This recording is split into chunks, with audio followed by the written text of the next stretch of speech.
What's up, everybody, and welcome back to episode number 11 of the Perma Banter podcast, baby. 11 weeks on yo screen or yo ears. Yeah. My name is Jeremy Ryan, mother Fiorito. Almost 3 months. Almost 3 months. That's pretty nuts. Almost 3 months of doing a podcast, Jeremy. All we have to do is keep going, and eventually somebody will care. Care about us. Care about us. Drop a sub if you care about us. Drop a sub if you care about us. What's up, everybody? It's Matthew Sefik here, Jeremy Ferrito to my left or right, depending on, I don't know. Anyway, all this to say, good to see you. Hi, Low Buffalo. Jeremy, how you doing, brother? Yes.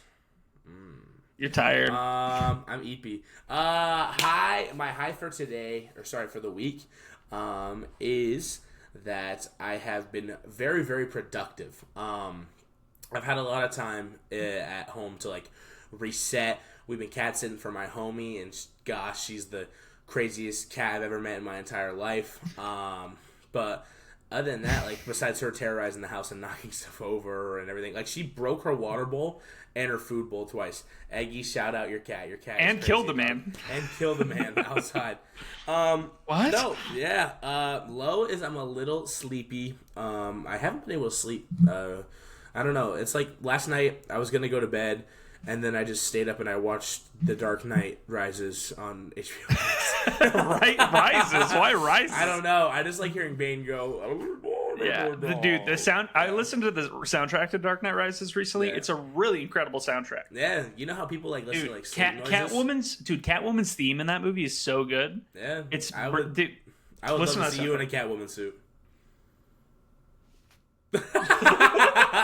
And my buffalo is that I am very excited to be here with Mr. Matthew Sefik, my guy, my favorite part of my week. My man right here. My little baby bird. I'm excited to be here with you too, bro. 11,000 subs if we make out through the camera. 11,000? All I need is 280. I need one like on this video. Please. And it'll be me. No. It'll be me Go ahead, Mr. Matthew. Anyway, hi, Low Buffalo. Low, I feel a little off this week, just a little bit different. Yeah. I'm not feeling as good about the content stuff, but that the video, or not the video game, the food stuff. But I just gotta keep grinding, keep going. It's part of life, bro. I would say the high is there's a lot look forward to. Yeah. My birthday is the 26th, big 21. So of 8/26, August 26th. So I'll be turning 30, which is a big deal, man. Turning 30 is in a whole new world. I don't feel that weird about it. I'm excited. I'm glad I'm married, and I don't have kids yet, but that will happen at some point here in the near future. So, Jamie Jr. All this to say, I have a lot to look forward to next week, so I'm feeling really good. And you kind of ride that high of excitement of looking forward to food and family and friends and all that stuff. So feeling good. Yes, and Riri Williams is going to be at your birthday party. Yes, exactly. We'll all tell her how much we love Ironheart. All right, let's dive into the first segment. Actually, a lot of it's going to be news related this week, guys, because there was a ton of stuff that was announced at Gamescom. That's just exciting. Some not as exciting. Let's start with the not as exciting. Call of Duty Black Ops 7. Jeremy, you're the bigger Call of Duty guy. Tell us how you're feeling. Bro, at this point, I'm kind of just ready to put the game in the ground. I am such a big zombies player. I am so disappointed with the zombies experience we've gotten this past game. The final DLC map, The Reckoning, just came out. I played it twice. It is just a mess. This is just a mess. What's a mess about? Why is it a mess? What made the original so good compared to now? For me, I'm such a big zombies lore guy. I love the storyline. I love the OG Ultimus and Primus crew. I love just how it all ties in together. And there was this really cool sheet they did in Black Ops 3 where it was I don't know, what is the device called? I can't see. It's just falling off for me so hard in my head I can't even remember. But it was this big sheet that had all the lore and timestamps all tied into each other from every single game, every single universe, and it felt so fun going into this and learning and just really being involved in a ever-arching story that's so good. And I feel with this last game, it just really didn't sell for me. Wasn't really attached to the crew. I will say the one thing I do have hope about for this game that I'm semi-okay with is they did announce that it is going to be a very big round-based zombies map. There's going to be about 8 points of like POIs, points of interests. Instead of a wonder weapon, it's like a wonder vehicle. So like you have a vehicle, you drive around, kind of like Transit from Black Ops 2. So it's a pretty big. It's a pretty big map. It's a huge map. But my biggest fear is that it's going to be a mess. Yeah, I think it's going to be a mess. The one thing I am excited about, though, is that it is set in the Dark Ether. And when you're in the Dark Ether, that's basically like, they can go bounds with the Dark Ether. I think it's going to go crazy.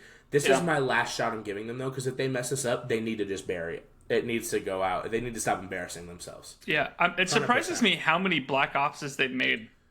Yeah, the fact that we just got Black Ops 6 and now we're getting Black Ops 7. And they're immediately doing it again. Why not Modern Warfare 2? Like, why not make a sequel to the 2019 is one? Is Modern Warfare 4 now?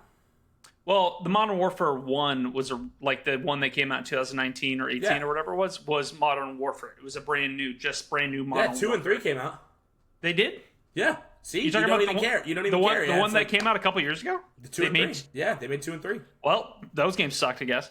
Yeah. I feel like I've seen Black Ops the last three straight games. Yeah, it just doesn't even matter anymore. This is the issue with annualizing games in general. Yeah. Like, this is why I hate like NBA and Madden have both become annualized projects too. Yeah, and they kind of both have sucked of late as well, which is frustrating. I'm still hoping and praying that Madden.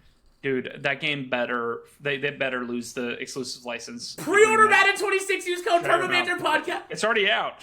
Again, my issue is literally remove the exclusivity. It makes no sense to keep.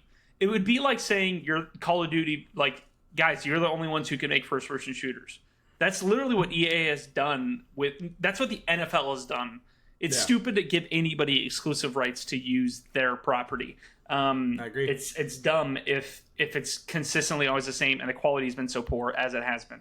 So anyway, all that to say, to get away from that, Call of Duty's done that. They become annualized. It comes out every single year, and the same bros that they get Madden, they're like, oh, the new Call of Duty came out. So this game is still going to sell gangbusters. But the thing is, one, it's coming to Game Pass, so I don't really care. That's what I was going to say. I'm going to play it. Free, yeah. I'm going to play that because Game Pass is such a good deal. But to me, I'm curious to see, dude, like, there's so much bad publicity because of how good Battlefield is. Like, everybody. I played the beta. Yeah. What do you think? It's very interesting. I feel like I'm not as big of a Battlefield player. I'm so used to like the 6v6 COD, like gunplay in Battlefield is just so. I forgot how to shoot, bro. It's different. So hard. It's different. It hasn't blown me away. Yeah. I was way more excited after Battlefield 1, but I enjoy like when I played the beta for Battlefield 1. I mean, but the gameplay is still super fun, and there's still these really epic moments. Absolutely. I think that game. There will be a couple other weekends of playing it. And I think that it's just a different style. Dude, like I told you this last week, I had a game where I was number 1 on the team because I was just healing people. Yeah. Like the fact that you could do that in a game and win and be valuable to your team because you're just helping people is cool that you could do that. Agreed. It's a totally different type of game. But I think that the new Battlefield is going to do well both critically and from people, and I think that game is going to sell really, really well, which is really exciting. And we should encourage not annualized games. We should support, because EA's always been like, we're coming out every 3 years, basically. We'll come out with a new Battlefield. That's good. We want that. We want you to bake a game for multiple years and make it as good as possible. And Call of Duty, I feel like each and every year they're losing more. I will say, not to cut you off, Yeah, there's two things, and it's an even bridge for me. It's like one of those tipping scales. On the off chance, yes, it is on Game Pass. Yes, it is free when you have the Game Pass subscription. Everyone should subscribe to Game Pass if you have a PC or an Xbox. It's a great deal. It's just worth it. It's a good deal. It's just so worth it. It's so nice for first-party games as well. Yeah. Free DLC. You don't have to pay for the zombies maps anymore. You don't have to go through everything like that. And multiplayer is still a good time. I genuinely enjoy multiplayer. I never played ranked in COD or anything like that. Yeah, it's tight. It's tight. It's really good product. It's a simple thing. You just have to stir up, make some new maps, and that's it. Yeah, but I had a lot of fun on the Black Ops 6. Just because you have a free product with free updates does not mean you get to pump and dump the same thing over and over again. Because at the end of the day, people are just going to get sick of it. And if you don't give me a substance-filled zombie storyline, like, yes, you're bringing back Dead Ops Arcade. That's sick. I love Dead Ops Arcade. It's going to be fun. Bring me something good. Like, give me something of substance, and then hopefully it'll just work itself out. So yeah, it's really crazy how little, like, every story trailer I've seen for it, I've, like, given zero crap. Like, it's just none of it's interesting to me. It looks all amazing. lame. It looks beautiful, but it's just not. Nothing is hit the same way that Battlefield drop trailer is. It's like that trailer is such like a good pump that into my veins. Okay, Resident Evil Requiem. Oh. Have you played any of the Resident Evil games, Jeremy? Absolutely, I played every single one. You played every single one of them? Yeah, I love Resident Evil. I didn't know that. Did you play Resident Evil 4 Remake? Yes. Well, I didn't play the remake. I played the OG. Dude, you need to play the Dude, it's one of the best games ever made. It's so good. Well, I'm excited. Highly recommend it. Requiem looks great. And one thing I'm really excited about is that you can go from third person to first person. Yes. I think we should talk about that because that's big. It's huge. So what are your thoughts on that? I am not going to lie to you. I am a personal fan of the first person Resident Evil games. I do like 7 and 8. I think 7 and 8 did a really good job of encapsulating me in that story just through their eyes instead of like having the character. Because, dude, the characters in Resident Evil all look badass. They're about to celebrate their 30th anniversary next year, so I know they're going to cook with this game. Yeah. But I will say I do miss kind of the over-the-shoulder look of like, yes, you're running as Leon, yes, you're running as Chris, Jill, all them, and like Resident Evil 4. But I think this opens up a new door to players because you'll be able to bring in those people who did hop in during 7 and 8 because those are crazy games and give them the opportunity to play like those old players with 4 and stuff like that and be able to branch out and maybe, oh, shoot, I only play first-person games. Let me give this older over-the-shoulder one a try, you know? Yeah, I really hope they nail it because one of the main reasons why is because I saw somebody say this and I'm like, yeah, that's really smart actually. Mm-hmm. You can play the game once through first person and then play it again through third person and feel the difference in that. Resident Evil 4 Remake and the original is one of the most replayable games ever made. Dude, people who play that game are like the people who love that game have beaten it like hundreds of times. Yeah. Like my brother's probably beaten it 4 times. Wow. I've beaten it twice. It's so fantastic. It's really good. It just feels really good to play. The combat is so good. The systems, but then you can like upgrade to the next level, like the next game that you play. If you start a new save, you can keep some of your items from the previous save. That's dope. So you start the game off with like an upgraded shotgun, and that feels really good. Yeah. And then you upgrade even more, and like it feels like it's like Hades in a way, where every time you replay it, you're getting newer items and you can upgrade things even more. Yeah. And that's really smart design. So the fact that you can now see it from both perspectives is exciting because there's some people who are like, I'm going to play it once first person. I'm going to play it then again third person. Mm-hmm. And that gives it more insights to keep playing the game and wanting to play the game. Dude, those games are absolutely fantastic. They're some of the best games ever made. And it seems like everybody's really excited about this. It seems like they're pulling all the right punches. It just seems really smart that what they're doing. They're going back to Raccoon City. The main character, I don't know a ton about her. I don't know a ton about the backstory. But based off the gameplay I was watching today, it looks great. It just looks like a really well made game. And Capcom's been on a just consistent basis of destroying. You just need to make a great campaign. Great replay features. I think roguelites are some of the coolest games that you just give me more. Like each run through the dungeon is different. Yeah. I love that. Totally. I'm honestly surprised they haven't gone because Capcom could make a really, really good roguelite Resident Evil game. Dude, like they should consider doing that. I guess to a degree though. Or add a mode maybe even where it's like exactly. I mean there is stuff like that. They do interesting things like that. But dude, because Capcom's so good at gameplay, they would nail a roguelite. And I'm not telling them to just stop doing what they're doing right now with Resident Evil Requiem. But if they came out with a standalone Resident Evil game where you get to just choose the main hero that's very action forward and horror forward, and then just have this like cool. Anyway, that would be sick. They would cook with that. I agree. Random, but cool. Well, I think Resident Evil Requiem is going to be awesome. We got Black Myth Zhang Q. Did you play Black Myth Wukong I did not. Okay, so I did. Touch that game. I played it. I played it a good amount. I didn't beat it. I should. I want to go back to it. I was literally thinking the other day of like, I should go back to that because it was very satisfying. It's almost like a Souls-like in a lot of ways, but it wasn't as hard in a lot of ways. But it's really good. Have you played much Souls-like? I played Elden Ring. Okay. I am a firm believer and I love roguelites, and I'm going to sound so stupid for my last comment. Souls games are hard. They are so hard, and they test my patience so much. Yeah. And sometimes I'm just not in that grindy mood to where it's like I'm fighting this boss for 3 hours, and I just want to rip my face off my body. It's like I think that the hardest parts of those games, Neversoft games specifically, is that they are the issue with them is that there's not good direction. No. And some people love that. Some people love that it's like you have to figure it out in the world and the lore. I'm not. I'm like, I need to look up YouTube and watch a video, and it's a guide, and I have to do that in order to beat the game. Farting in the mic. Yeah. So anyway, next week, you go up. No, but all that to say, like, I'm not a fan of that. Like, I want to be able to somewhat clearly understand exactly where I'm going from point A to point B. Instead, the game's just like that general direction and this massive open world, and it's like, okay. But some people love that. Some people love how things loop around in the world itself and how they do it. I'm not against that. It's not my cup of tea. But I love the game for the gameplay. I have over 100 hours in Elden Ring, and I never beat it. But the game's awesome. Yeah. And fantastic and really good. So I respect the crap out of it. But all that to say, Black Myth is a very linear experience. Mm-hmm. So imagine Dark Souls, but it's very linear. Okay. And you can still do a little bit of stuff where you like make your character stronger to beat somebody. Like you could grind. Yeah. But anyway, all that to say, I think you could like it, even though it's hard. It's not as hard as something like Dark Souls. It's basically more straightforward, and like it has. Yeah, it's linear. It just has direction. Yeah, exactly. Where it's like you're going on this path and this is where you're heading, and there's like a couple of branches off, but it's nothing. I don't know big words, Matthew. I don't know linear. This is a math class. Linear means one path. I'm here to play games, Matthew. One path. Oh, thank you. You're welcome. Easy definition. Yeah. All right.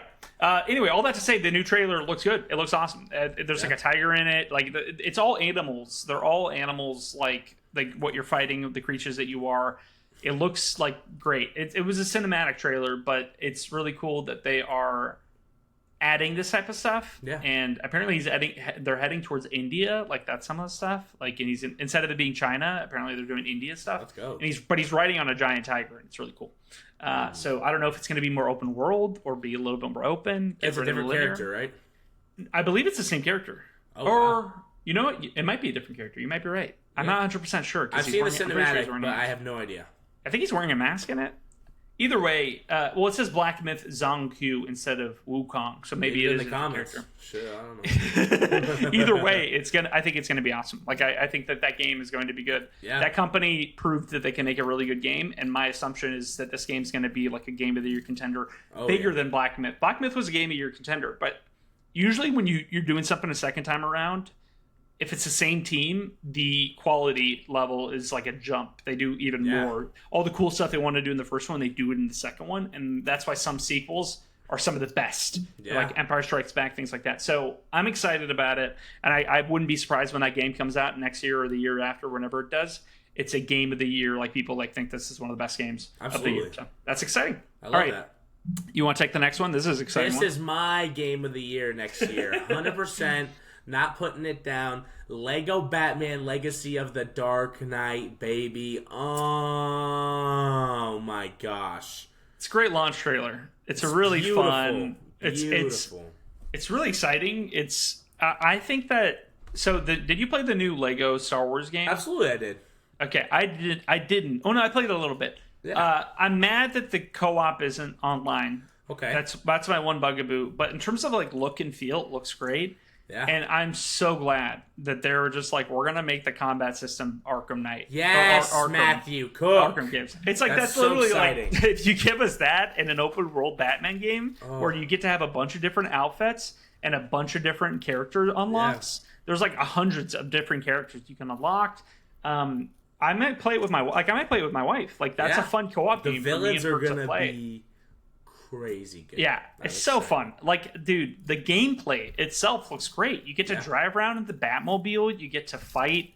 Like, it goes into every single one of the movies, story plot wise. Like, it's an Arkham game. That's awesome. Yeah, but it's great that it's like you're gonna play Batman Begins 1, and then Batman Dark Knight, and then you're gonna play this, and then you're gonna play the Batman, and then you're gonna play the early or late 90s Batman stuff. Like, that's really, really, really fun. And that's good use of the Lego IP. I love Batman. you just can't go wrong with Batman, bro. I feel like, especially with the Lego games, Lego did such a good job with cooking at these types of games and these trailers. They're growing and evolving in a very good way. My one gripe I did have with the complete saga or the Skywalker saga that we got, it didn't give me as much of like my mission-y feel from, like, it gave more open world, like planet vibes. Like, yeah, you're going to Tatooine as Qui-Gon and Obi-Wan, and you're doing all this, but my one thing I did really love about the OG games were how it's like mission based. Like, okay, bet I could play the Starfighter mission and then go into the next one. Like, it breaks it down for me. Sometimes I feel like Lego games don't need to be too crazy, but like for a Batman game, absolutely open world the hell out of that. I think going through Arkham is crazy. Just when you dove into Star Wars, it kind of took away the substance of each mission for me, because it was just like mostly you running to the next spot. Yeah. No, I get 100%. You're right. It's way more fun to implement everything from those original the Batman Arkham trilogy. Yeah. Just the flying, like I saw some clip of him flying up into the air and then guiding down and hitting people. If they can nail the feel of that combat in a Lego game, because combat to me has been the thing that usually is the most lackluster in the Lego games. 100%. The gameplay itself isn't as good as the story and the fun and the collectible kind of feeling of it. Yeah. The gameplay didn't always match it. I even felt that in the new Star Wars. It was good. The gameplay felt better. The third-person shooting felt better. The lightsaber stuff felt better, but not great. It didn't feel as good as Battlefront. It didn't feel as good as Jedi Fallen Order. Yeah. So if they can be like, we can take this combat system, we can add on it, give you really cool combos, unlock more and more and more, do the mystery element of the Arkham games and that type of stuff, and make that combat good.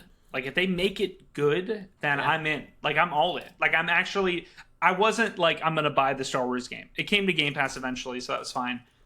This is like, I would buy this. I would buy it too. I'd buy this. I'd play this. Yes, that's but that's a brilliant. What's also perfect about it, I was thinking about this. What's also perfect about it is we have not gotten a Batman game in 10 years.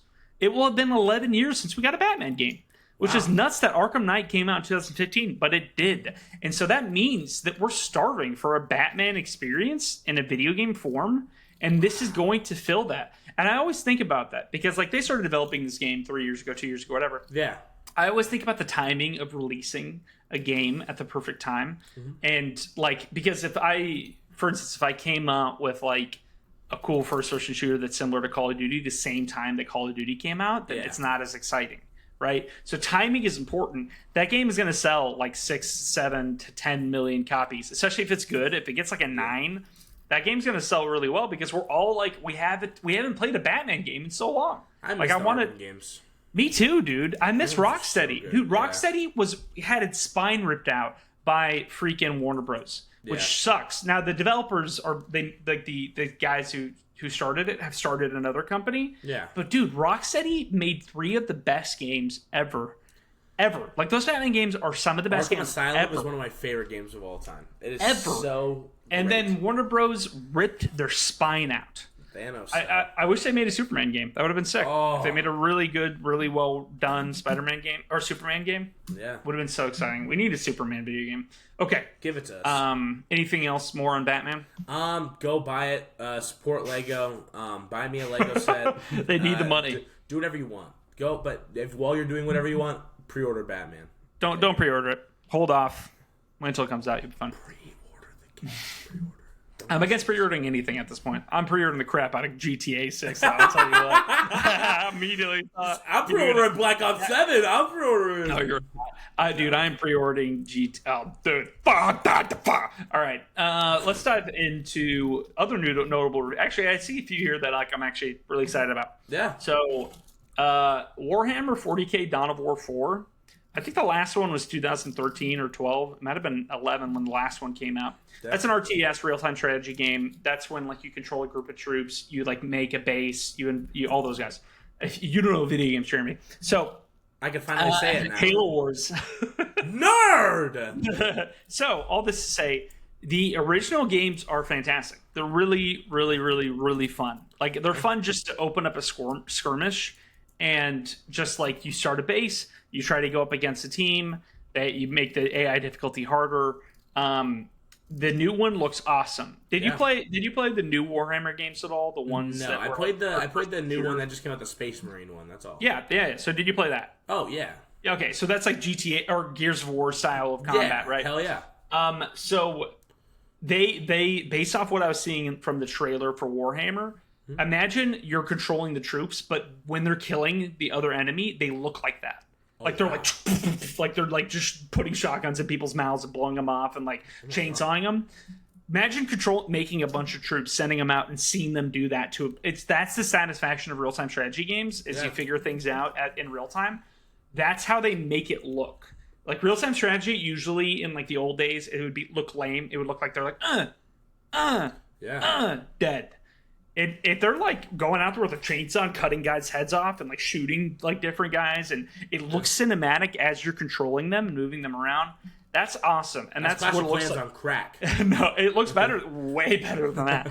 So it looks awesome, and I'm excited at that. I've been waiting for a real-time strategy game that sucks me in like that looks that cool when they're fighting each other. You want to see that sense of satisfaction when you control a gigantic juggernaut guy and he walks forward and like goes up to a tank and like blows it up with his arm. Hell yeah.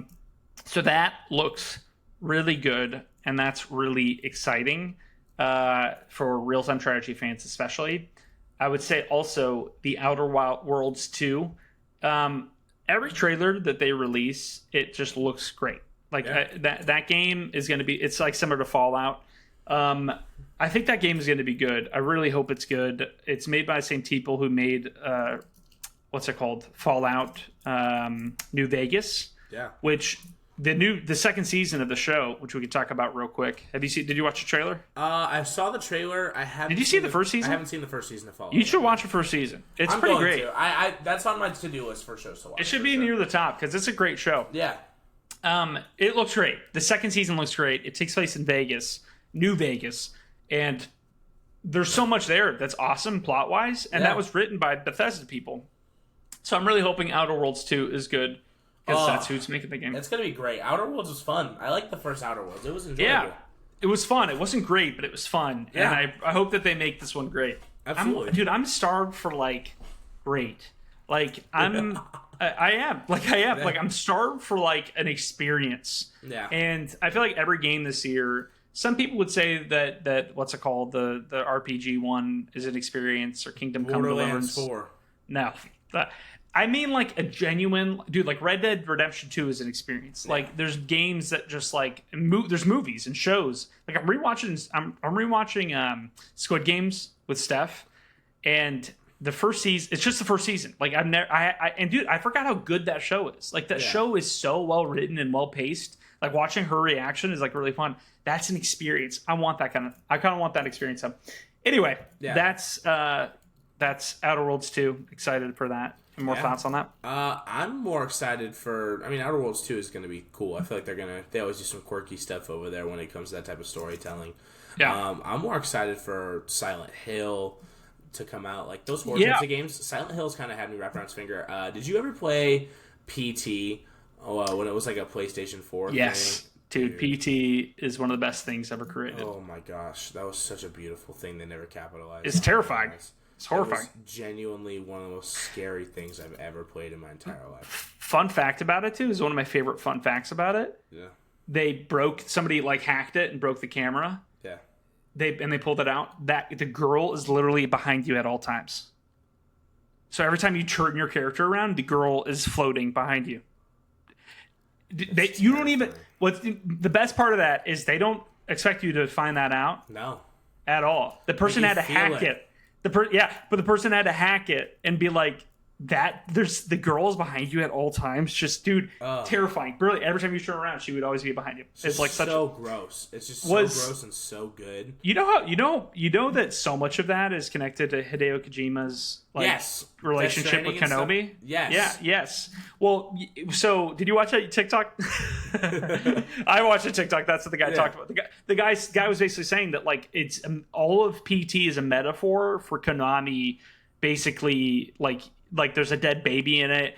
His baby is Silent Hill, Like, dude, like it's a whole metaphor. It's brilliant. Anyway, what an artist. I'll have to look that up. But that game is just like you say, experiences. Like that little demo thing, like back in however long ago that came out. That was 2014, 13. It was like, still dude, something I think about 11 years later. Like it's incredible. So I agree with you in the sense like I want these horror games. Like I'm not the biggest horror movie fan, but like with this Resident Evil game, with the Silent Hill game, like give me substance, please. Yes, and, I'll be so excited. I think it's I'm not a big horror game guy, but Silent Hill I've never gotten into. I've never played them. But... Yeah, I'll make it a horror game with me and you. Okay. Another thing I'm really excited about: Hell Let Loose Vietnam. Okay, you never played Hell Let Loose? No. So Hell Let Loose is a really hyper realistic war game. Okay. It's like World War II war, and so it's all players, all online, but it's a lot slower. It's super slow. It's like super realistic. Like you get shot once or twice, you're like down. You can get revived by a medic, but like there is no crosshair. Like if you shoot somebody and you get a headshot, the only way to signify you got a headshot is you hear the ting of his helmet. Ting! Wow. Like it's that intense. And so it makes it every death is important. Like if you die, there's not like point A, point B, point C to easily spawn to. Your team leader has to go and he has to plant a radio down that allows you to spawn at that point. Because you can't just spawn on your squad. There are points that can be made, but there's a commander of both teams every game. The commander is the one who calls airstrikes and calls everything. Holy crap. So they have a lot of responsibility. Yeah. And then there's leaders of each squad. And the leader of each squad has a radio that they can go to, and they talk to the leaders of everybody else's squad. So they say, hey, boys, and is there a platoon near point B or whatever it may be? And the person would, I'm near point B. And you're talking on a radio to your squad, like to your platoon leaders. But then you can switch the radio voice over to your squad. All right, boys. And everybody's like, we're sticking together? Yeah, we're sticking together. Are you medic? You're a medic. Sweet. And so I would like play with my friends, and like one of us would be a medic, and we would all be, everybody has game chat. Everybody has game chat and proximity chat. Like, dude, like one time I threw a grenade, and my name on the game was Lieutenant Dan. And I threw a grenade, and there was a guy in front of me who was like, Lieutenant Dan, is that a grenade? Oh, no, Lieutenant. And he exploded. Like, that kind of proximity chat moment happened. So that stuff is really super fun. Yeah. And the game is awesome. So the fact that they're like, we're not doing World War II right now, we're making a version in Vietnam, it's exciting. Because that will be a game that I'd be really interested to getting into and having fun with. So I'm excited about that one. Hell yeah. That's going to be a good one. I love that. Did you play Ready or Not at all? No. The new SWAT game? Oh, I've heard good things. Those types of games are like, they're cool. I get it with like the hot comms and stuff like that. It just doesn't sell to me. I don't know. Sure. Yeah. I think that for me, my favorite part of it is are the clips I see. Yeah. So like they'll go to like a place where there's like women or whatever, and like when you're a cop and you're like, hey, put your hands down, and the woman will be like, no. Some players just shoot her right in the face. It's so messed up. But it's so funny. It's so funny in a context that it is. Hey, put your hands on the ground. I'm not going to do that. just shoots her in the face. Bro, dude, it's just so goofy. Like these I gotta send you a clip. It's one of my it's one of the funniest things I've ever seen. Bro. Where the guy's like, all right, I'm going to go do this. Put your hands on the ground. She's like, you think you can talk to me? And then he just moves on like it's nothing. There's another clip where the guy he's like, put your gun down, and she's like, I'm not gonna put the gun down, and he shoots like the wall, and she's like, I'm gonna put my gun down. She says it like right after it. I'm gonna put my gun down. I think I saw a clip of like there was like this crazy old white lady, and she was like running. Yeah, she runs. Yeah, dude. I was like, what is happening? Yeah, it's like a zombie. Like, it's wild. Druggy, fentanyl, baby. Druggy, fentanyl, babies. No, but that Ready or Not, I didn't play it. I didn't get it. I can't afford it. I have a budget, but it does look great. It does look fun, and I do want to play that with the boys at some point. Yeah, I'll get it if you get it. Deal. Okay, great. Deal. Dude, it'd be so funny. Yeah, because it's super intense. All right, there was one other thing. Indiana Jones and the Great Circle, The Order of the Giants. So I played and I beat Indiana Jones. Did you like it? I did. I would give it like an 8.5 to a 9. Okay, that's it gets high. a little repetitive at some points. The combat doesn't. I love the idea of the combat. I wish it was really fleshed out. Because later on in the game, you basically go around and just pick up a gun, and you only have the gun for that specific use. So you pick up the gun and you like shoot somebody with it, and you run out of ammo, and then you can use it as a weapon, and then it would break, and then that was it. Yeah. And that was the combat loop. It was like sandboxing, where it'd be an open area, group of guys. You could go stealth. You can get a fist fight with them. You could shoot some of them. It was fun. Yeah. It was good, but it didn't have as much oomph as I wanted. But the game was great. The story was great. The story was really good, and they did something that I always say about Indiana Jones movies, which is go biblical, or go at least something based in the real world. Yeah. I'm not going to spoil what it is, but it should be based off not mythos, but it should be based simply off of what was something that has happened that is like real. And so anytime they do that, it's great. And so the story was like really, really good. Female protagonist was a little bit annoying. I hate it when movies and TV shows give you a really annoying either kid or female protagonist.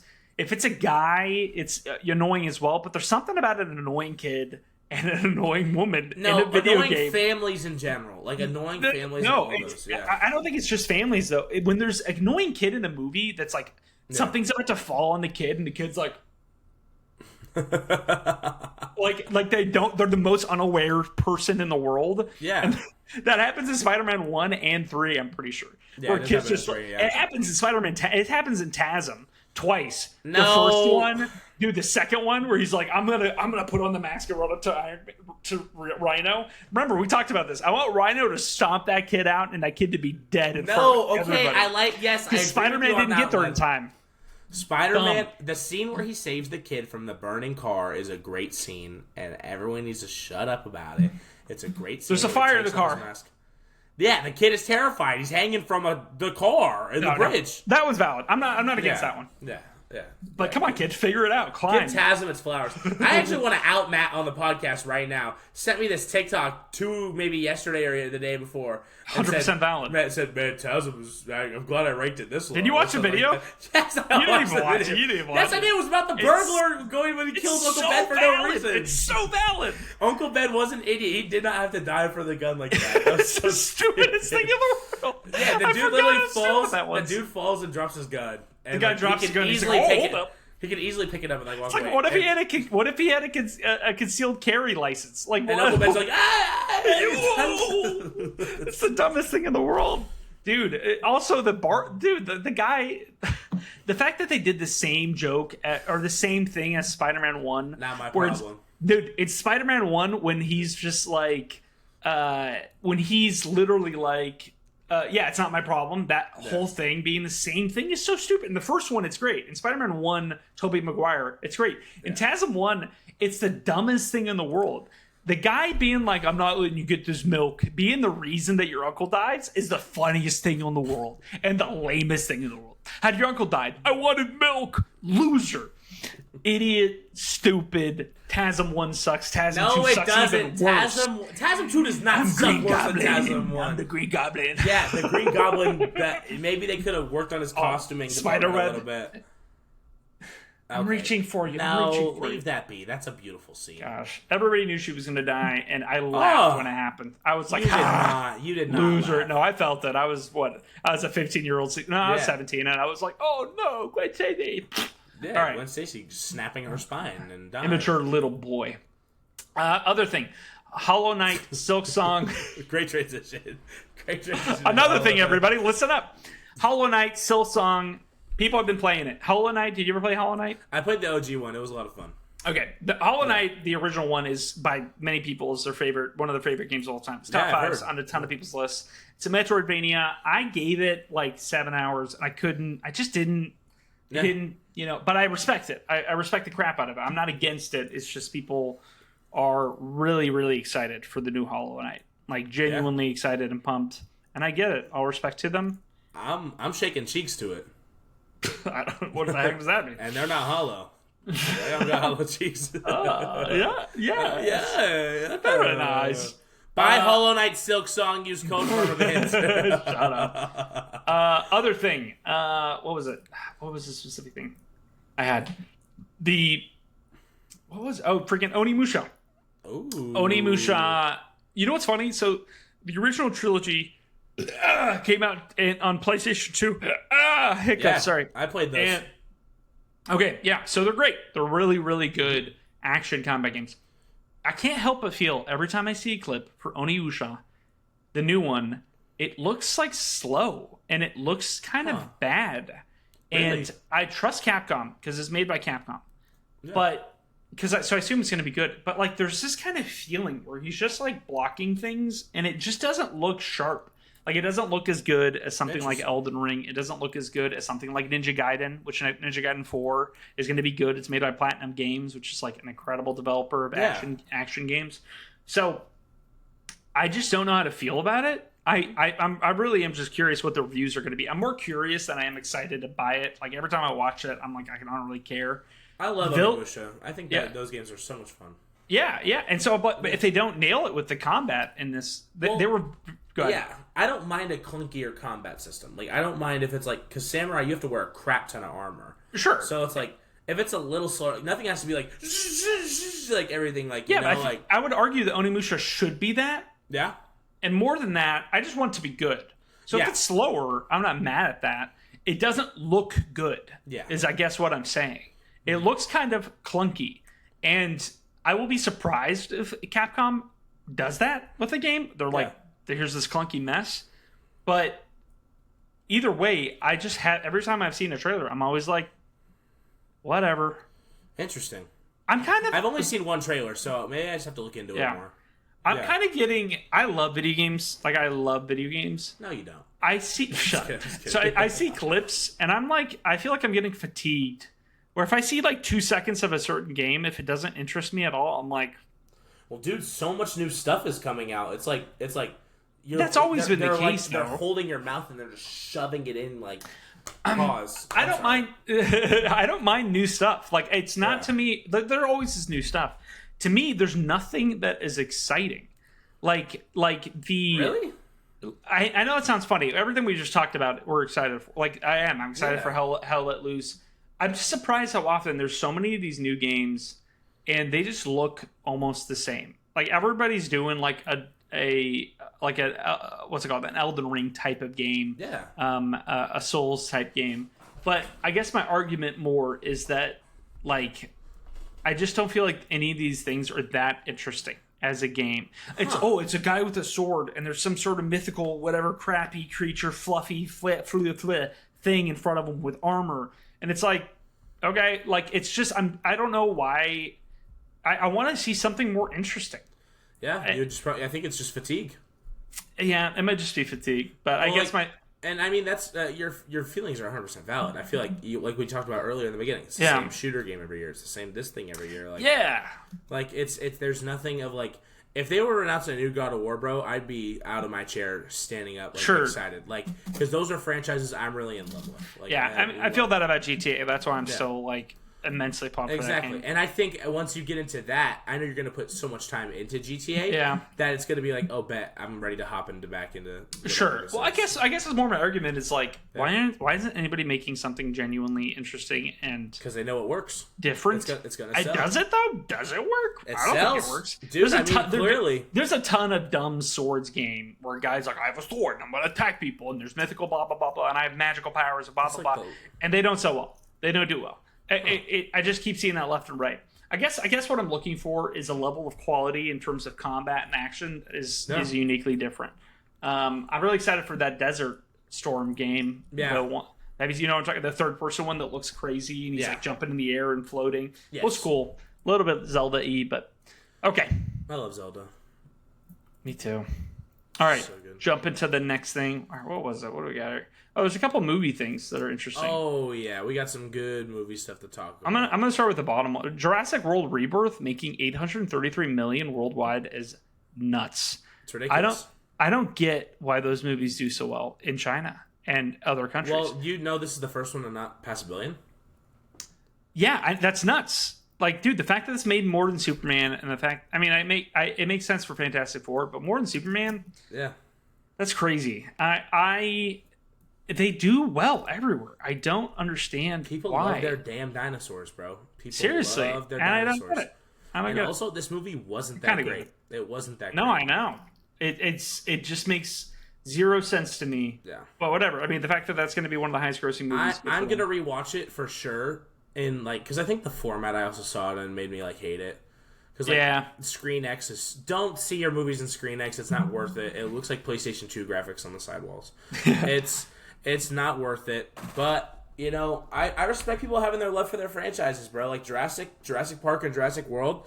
They always bring in the big bucks, no matter what you do. And you know what they're going to do, Matt? They're going to build a whole new trilogy off of this and make even more money. They don't need to. They literally don't need to. They need Mahershala Ali, Scarlett Johansson, family. Mahershala Ali was hardly in the movie. Dude, and yeah, he's a fan favorite in that movie. He is a fan favorite. Needs to be in it more. Give us Samuel L. Jackson. Give me Blade. Where's my super suit?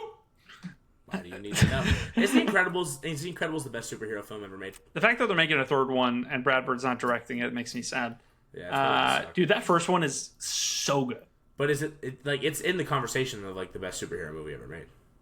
Yeah, it is. It's my favorite animated movie ever. It's just so good. Is. Would you would never, would you say it's better than Spider-Man 1 or 2? Across the universe? Oh, like across Spider-Verse and across Yeah. Oh, dude, that's hard. It's in the conversation. It's in the conversation. I think it's just I see no flaws with it. But I also have very few flaws with the other two. It's hard. Okay, so when I look at the animation styles, for what we had during that time, the score, everything with Incredibles, the end credits, bro, every single time. Yes. Oh my gosh, we listened to it at work today. The credits while we were making drinks. It's insane. It was beautiful. Yeah. And all of a sudden, but I also think of the innovations in animation where we have, bro, into the Spider-Verse and Across the Spider-Verse directly ripped out of a comic book.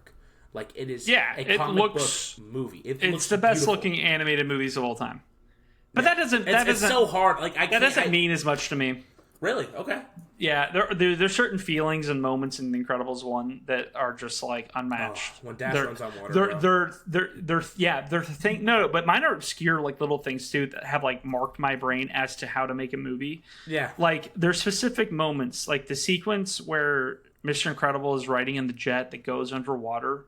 And it leads to his hotel room, and the music's perfect. It's jazzy, and it's Michael Giacchino. And he grabs the fruit, and he's walking, and he throws it in the air, and he eats it. There's this feeling that's And then the moment where he's sneaking around after the Kronos moment that happens, happens, or before that happens, when he's sneaking around and he sees the Kronos through Gazer Beam's eyes. Oh yes. So he's sneaking around, and he grabs a rock thing, and he throws it, and it goes flying 40 feet, and it hits a guy in the head.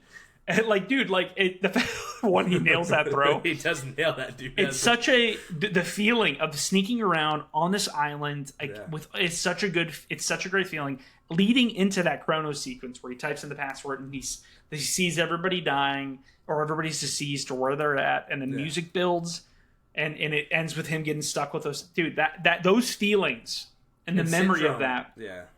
Yeah, is such unmatched. It's the Spider-Man movies have never given me that kind of feeling. That kind of that exuberance of feeling from top to bottom. That movie. The one feeling I will say that I have gotten where it's there's both the scene where he's flying off the building with the what's up danger. That scene is top 10. It's beautiful. It doesn't hit me that hard, but I get it. But also, I love the chase scene from Across the Spider-Verse. When he's running through Spider headquarters and all that stuff. Also, the Donald Glover cameo in that, it all just they push the boundaries and the limits of how far they wanted to go. Those movies.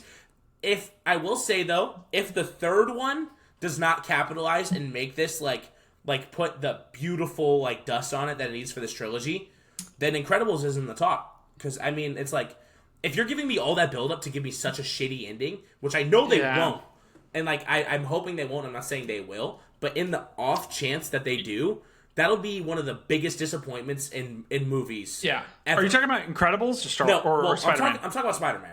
Yeah. Totally. No, I'm with you 100%. They need to nail the ending. If it isn't, there's we went on a crazy tangent. I'm so sorry. No, you're good. There will be rioting if it doesn't. Yeah, I agree. No, I agree. I mean, to me, Incredibles 2 to me is already disappointed me enough. Yeah, I didn't like that one not very much. It's good. It's not, dude. It doesn't capture the same types of feelings. It's the best when they're isolated and the family has to figure things out. That would have been way more interesting to me than what they ended up doing. It's literally Fantastic Four. It's crazy. Yeah, it's crazy how much Fantastic Four it is. The only part in that entire Incredibles 2 movie that's incredible to me, that blows me away, is the fantastic the moment where she's riding the bike, where it comes apart. That whole sequence is incredible. Make that the whole movie, please. They didn't do enough of that. And they lost me. The ending loses me. I can't believe the third one's not being directed by that guy. That's insane. Brad Bird. He's writing it apparently. Yeah. I don't hate it, but dude, there's something about Brad Bird. Idiot Golf Niner. Idiot Golf Niner. Violent, do it. Idiot Golf Niner. Jumps in the air, grabs them, shields them, explodes. She's flying through the air. The camera is below them. The airplane is exploding even more. They're all flying. He's like, Mom! They land in the water, and then he's like, We're dead! It's so funny. It's so good. It's so well done. She turns herself into a boat. Dash uses his feet. It's brilliant. Your favorite scene in that movie is the old lady getting help with her insurance, though. I know it is. Par. Yeah. Oh, it's great. God, dude, it's nuts.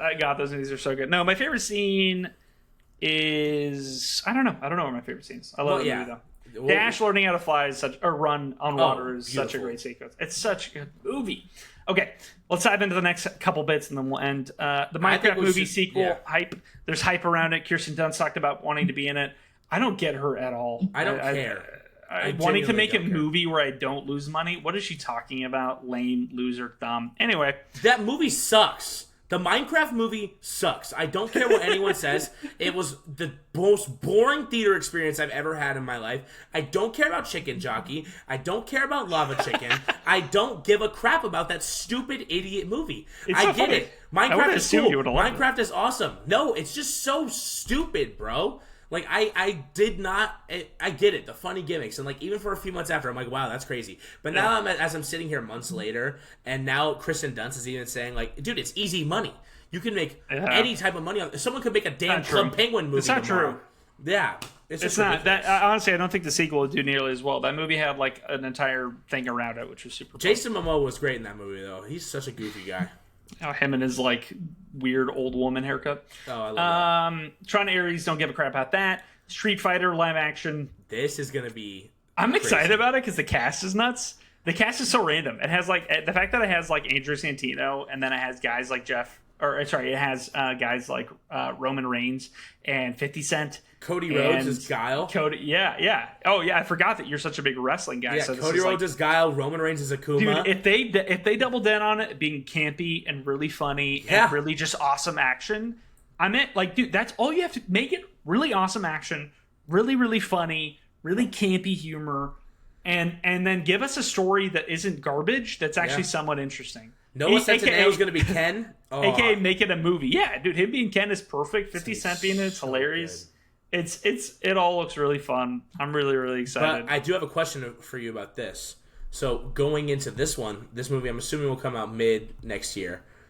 How do you feel? Have you seen anything about the new Mortal Kombat 2? Have you seen trailers for that? Yeah, so it looks great. How are you feeling about that? Yeah. So I haven't seen the first one, but my brother was talking to me about it, and he said it's really fun, and the action's like actually pretty cool. I agree. The first one is really good. Yeah, and so I think that the second one looks a lot of fun. The fact that they have what's his name, Carl Urban, playing Johnny Cage is super fun. The whole like middle finger like thing. I think really fun. Should. I love Carl Urban. I do think it should be a younger Johnny Cage. I think especially with Mortal Kombat 2. I think it should be a younger, more cocky asshole type character. I get it. Carl Urban was in The Boys, and he's so cool as Butcher, Huey, all that stuff. And Lord of the Rings. Yeah, and Lord of the Rings. Like it's, but. That's the one thing I kind of think they missed the spark on. Like, I love Carl Urban, but he'll do a great job. I don't know. I think a younger Johnny Cage. I don't think you're wrong. It depends on how big this thing is going to be. But he looks young, and Johnny Cage doesn't look like he's 20. You know, he looks like he's in his mid-30s, so Carl can pull that off. I don't crazy disagree with you, but I think he's good casting because I think that he's super funny. Like, I think he's actually really camp. Like, he can really nail that. So. maybe a younger guy wouldn't have been able to do that. Well, that's pretty much it. That's really exciting. 50 Cent. Actually, Mortal Kombat 2 specifically. Yeah. More than that, I just hope that Street Fighter can nail what they want to do. Yeah. And, in terms of how they would do it. There's been so many. There was a Street Fighter movie in the 90s, obviously, but then there was the Dragon Ball Z movie that has it's such a bad movie. These types of movies should have a place in this world. As just fun, action-filled, crazy, nonsense kind of action-y, fun movies with characters that we all know and love. I agree. Give us a Super Smash Bros. Movie. We never talked about this, but so Donkey Kong, Mario. If they do another Mario movie and then they do a standalone movie they should do that. They should have a Nintendo Cinematic Universe and they do a Super Smash Bros. Movie. If it was really good, we would all go and see it. Give me a Zelda movie, dude. There's so much. They're doing it. They're making it. Oh, There's so much good stuff you can. They already cast them. One last topic before we go into what we're playing, what we're watching. I did have this question for you, thinking about, so when we have all these video game adaptations coming into movies, we have the Minecraft movie, we have Super Mario, we have all that stuff. What do you think is one thing that they've done right and one thing they've done wrong when making those movies that you would push into the future to create a better experience for those types of atmospheres? I know you were saying give me an action, give me a story, give me a stuff, give me a movie. But when you think back on all the past experiences of when it came to Minecraft, when it came to Super Mario, what's one thing that really bugged you and one positive that you have that you think you would want to carry on? This is a big topic. There's a lot. I would have to think about it probably. I mean, so a video game movie, correct? Yeah. I would say that for video game movies specifically, I mean, the Mario movie, I don't think that they should ever be in the real world. I think it should just be, and they're in that universe. That's where they are and how they've always been. So I would have been okay with that. There's not enough video game movies to me that the Halo TV show. I would just do the Halo TV show correct. Perfect. If you do that, if you nail that, if you make it, he never takes his helmet off. If you make it it's incredible action, and you make it the story is really the basis of what Halo truly is, and you go into that show would be on the air for 10 plus years because there's that much lore to pull from and could be truly incredible. That's what I would fix. I think for me, going into these types of things, there's so much lore that all these developers put their time and their effort and their, just in general to create for these experiences, for these games. And my biggest thing is I love that directors have the opportunity to put their own twist and own spin on it. But the biggest thing that I think is when they capitalize on the big lore moments on screen, I think those are the positives and the highs, and I'd love to keep those. But the negatives for me is when they just kind of they take something and they gimmickize it, where it's they love this gimmick in the game, so we're just gonna implement it, and it just flops to the ground. So that's a thing. I think that's pretty buggy for me. But sure, I don't know. I just thought of it as we were talking about Street Fighter, and I was no, it's true. That's a great. I mean, we definitely go into it more, especially as those movies come out. Yeah, I agree. Mortal Kombat 2 coming up, specifically. Okay. What are we watching? What are we playing? You go first. I went first last time. Squid Games. I'm back in it. First season. I'm excited to watch the second. Yeah. Dude, the first season of Squid Games truly is fantastic. It's so good, dude. The second episode where they all have to go, they all go home. Yeah. And you get their backstory, you get their motivations. It does such a masterful job of writing what their backgrounds are and giving you reason to be invested in them as they go back. Dude, the gangster who kills his partner in the car and then jumps over the bridge into the water. Yeah. Things like that. It's just truly really, really good. It just gets you invested in everybody's story. Great show. I'm excited. I'm excited and happy going through it because I haven't watched it in 5 years. And then I'm playing Abiotic Factor specifically a lot. Marvel Rivals as well. Abiotic Factor is slept on. That game is awesome if you like survival kind of sim or survival stuff a little bit, but you enjoy exploration and an interesting story. Game, 10 out. It's great. It's not a 10 for me, but it's a 9.59. It's really good. I love that. What about you? For me, honestly, dude, chat, I'm sweating. It's so hot in here. I just realized I have I'm sweating through my jacket. Yeah. This is crazy. It's hot as hell. The camera pans down. Yeah. He has a fire and he's putting his hands on.